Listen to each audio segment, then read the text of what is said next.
The war years were pretty horrific, but we managed, didn't we? We got through. Yes.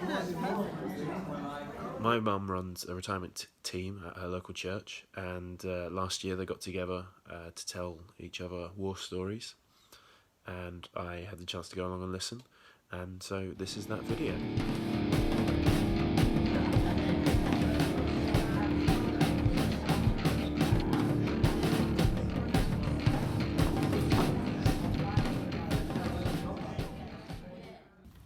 I'd like to say a special welcome today to my son Brew, who's here helping me. He's down for his dad's birthday, that's why we're lucky to have him today. And actually he's also here because he said that he would be interested in hearing your stories, your snippets, your accounts, even if it's just a one-liner, if you were a baby during the war and you don't remember anything. He said he would actually be interested in hearing your stories, which I am as well, and I hope we all are interested in hearing from one another.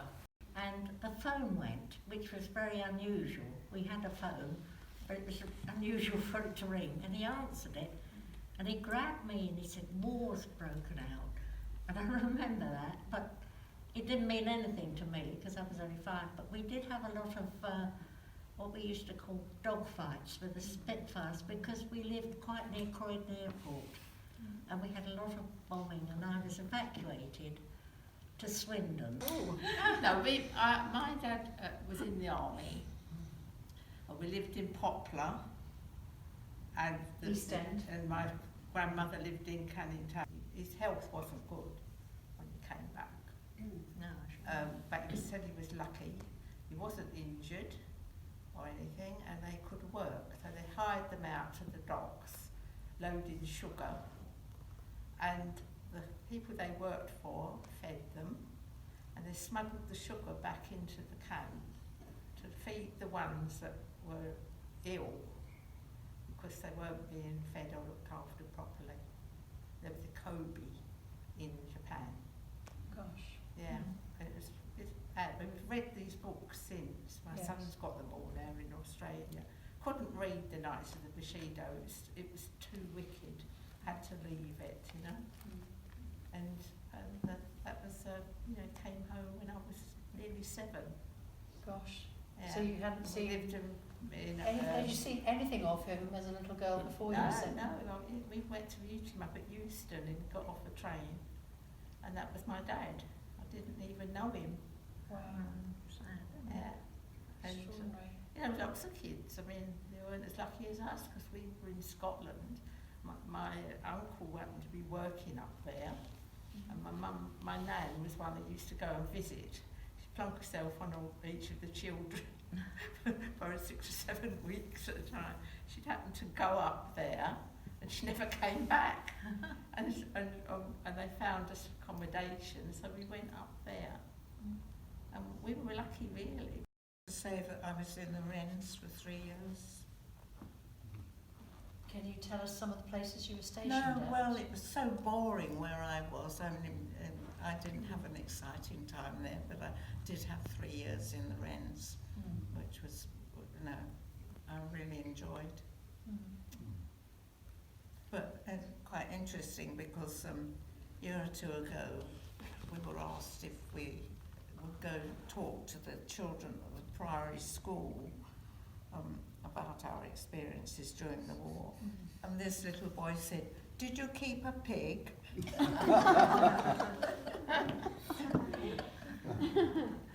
I suppose some people did, didn't they? Well, they did, yes. We didn't keep a pig at home. There wasn't really room for it. They take half of it away from you anyway when it went to the slaughter. The Ministry of Food took half of it. She was living on a farm, and they probably did very well. But we didn't get any extras, and it was, when I think now how much food is wasted, I just think they should live on wartime rations and see how little we had to live on then. Yeah, actually, I still do that. I can't bear waste. No, because of- there's so much it was waste so now. precious during the war. You had everything you Yes. could, and you didn't waste a crust or anything. No. And I see the children waste now, and I Yes. think it's so heartbreaking. Yeah, I've got a book at home that tells you what rationing was, Right. and I couldn't believe it No. when I first read it. I kept turning the page, Where's turning the the page. rest? That can't be all. That can't be all that they lived on. I was absolutely shocked. Yeah, Yeah, vegetable pie. yes, wooden pie. Do you remember wooden pie? Yeah, I don't remember it being called that, but I No, remember it's having basically vegetable pie. vegetables with a little bit of crust on the top. Yeah. I would like to say in defence of farming families that my father also had pigs. Well, the Ministry of Agriculture came along and told you what you'd got to have and what you'd got to grow and how many animals you could have. They would only give you a certain amount of food for that amount of animals. So you were only allowed to, a family was only allowed to kill 1 pig a year. Good Lord. And so we didn't have any Extras. pork ad lib. And what we used to do, we used to share it with another family so that every 6 months we had fresh pork. And my parents learned to cure pork. The part of the house that was considered safest was under the stairs because they used to reckon that if you got a direct hit, the staircase was likely to survive while the rest of the house collapsed round you. Whether that was true or not, I don't know, but in raids we did shelter under the stairs. Later on in the war, we had something called a Morrison shelter. It was like a heavy steel contraption that went over your traditional dining table. I was at school all during the war, and I have to say that, quite honestly, they were happy years. I had a very happy childhood, but going on from what Margaret said about the food rationing, I can remember that we got 1 egg a week, and that used to be a main meal, an evening meal, which we all looked forward to, and my mother sort of made it sort of more substantial by adding mashed potato and various things like that. And the 1 egg would be a dinner for the week, not for the week, but for that night. And meat, of course, was severely rationed. But on the whole, the war was a happy time. I had friends at school. We did all sorts of things. And, you know, I survived it, and I was lucky that no member of my family actually was killed, so I was one of the lucky ones. And my father worked in the city, and his company had been bombed, so he didn't have a job. So he decided that we go for a week's holiday to Oxford, which in those days seemed, a long way away. It's nowhere now, but so we went, left our house and went there, and like he just sits next to you. We always used to sit in the cupboard under the stairs. My mother thought it'd be safe. And just about 1 hour after we'd left to go for our holiday to Oxford, a most enormous bomb fell outside our house and shattered the gas main in the cupboard under the stairs where we would have been sitting. So we had quite a lucky escape. So we went down to Oxford and obviously had no, after the week's holiday, had nowhere to live because the house was decided, wasn't really safe to go back to. And so we had to lodge with some 2 maiden ladies in Oxford. I don't think they were too pleased at having a family deposit on them, but there wasn't much we could do at that time. And so my father had to, find another way of earning some money. So because he'd been involved in, clothes, he decided that he'd start up a little firm, sort of, going around the country areas where they couldn't get to shops, and started up a business. And of course, because of petrol rationing, it's difficult for him to get round to country areas in a car, so he decided to get a horse and cart. And we were very much townies, and we'd never had anything to do with animals, so we had to keep the horse in the garage, and off he went with the horse and cart. My father wanted to look after us, so in the garden he built rabbit hutches all down the side of the garden, a duck pond in the middle of the garden, and let chickens run free.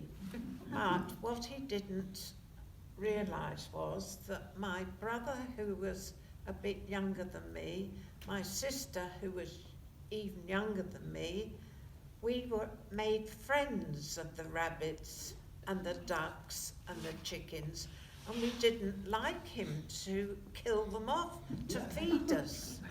So there we were, speaking to all the chickens and the ducks and the rabbits. So he was in trouble because he and the local butcher were killing the animals off in the garage to feed us all, and we wouldn't have it. And an interesting thing, somebody over there was speaking about the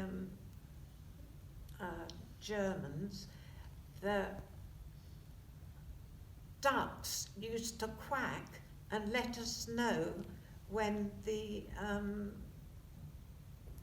dear, my memory's going. When the planes Planes are are coming. coming. yes, when the Germans were coming over. So we then, when we heard, we would go in and let our parents know that the Germans were coming over. So we went downstairs to the Morrison shelter and hid there so that we were safe. And the siren went. Well, we were all gobsmacked because, you know, anyway, it was a false alarm. And we didn't really have very much for a while. It was fairly quiet. Unfortunately, the schools all shut. I think they were shut for a couple of months. And then we had to go and collect homework. And then eventually the schools were opened again. But when the raid started, I didn't want to be evacuated, so I stopped at home. So like a lot of these people here, we slept, often went under the stairs when the siren went. But our worst time was when the flying bombs started.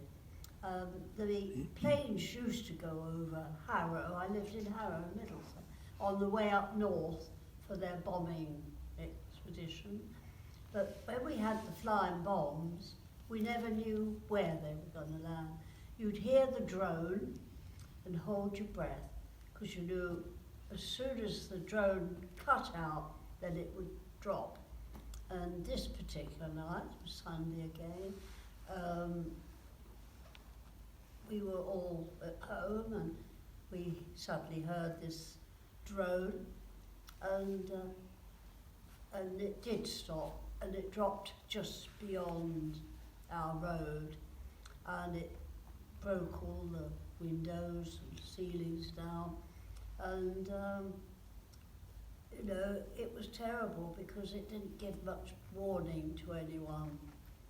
So they were and then after the initial V1, we had the rocket ones, and we've had 2 of those that were dropped in Kenton, which is next to Harrow, and they wiped the ground out, these. It was pretty horrible. We had rations, and like everybody, if we made love to the butcher, we got a bit of rabbit or a few sausages off ration. And so of course my brother got called up. He went into the Royal Signals. My father got called away to work on munition up in Coventry.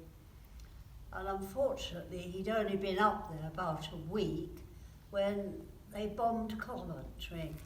And we never heard from him for a week. Nobody knew him, whether he was alive. And he got the first train back to London when they started again. And that